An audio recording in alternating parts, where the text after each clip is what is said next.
Alright, so I need a little help diagnosing an overheating problem here. I've replaced the radiator with a copper, really nice. I forget the exact one I got, but it was the best one I could get at the time. I got a new cap, I put in new hoses, I have put in a new fan clutch, water pump, thermostat, temperature sensor. Pretty sure that the heating core is good. Whenever I am overheating, I'll crank the heat up and it will knock several degrees off in a matter of seconds. It's very powerful when you're driving across the Mojave desert with the heat on full blast. So I'm not sure, except for maybe the computer is triggering a bad sensor. I don't know.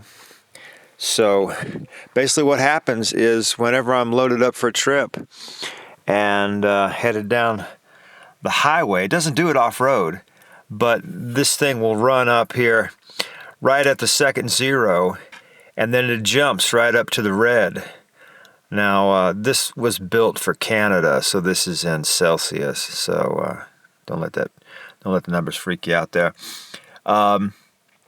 I ran my Blue Driver app, which has live monitoring on my phone, and it would jump from 241 down to 141, back up to 241 at times. It was running between 221 and about 250 before it would trigger the check gauges and I'd shut it down. Now, it hasn't really overheated. I have not spewed fluid out of the radiator cap. I don't have a temp sensor to test and see how hot that really is, but it hasn't released out of here. And so I'm not sure if it's a gauge problem or if it really is overheating.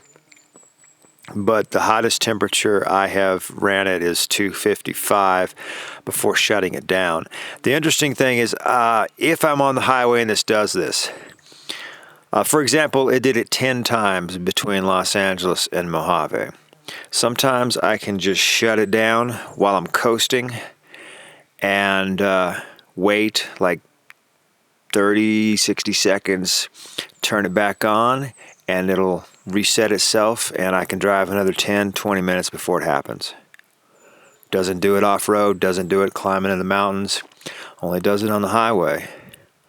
So, anyway, the Jeep is a bit heavy. I'm loaded with gear, fuel, racks, winch, and a bunch of gear and such. But, I'm not sure if it's just a weight issue, but if anyone can diagnose this problem and give me some advice on what I need to do, I would really appreciate it, because it's ruining a lot of good vacations. It's been doing this for years. Anyway, that's that. Thank you.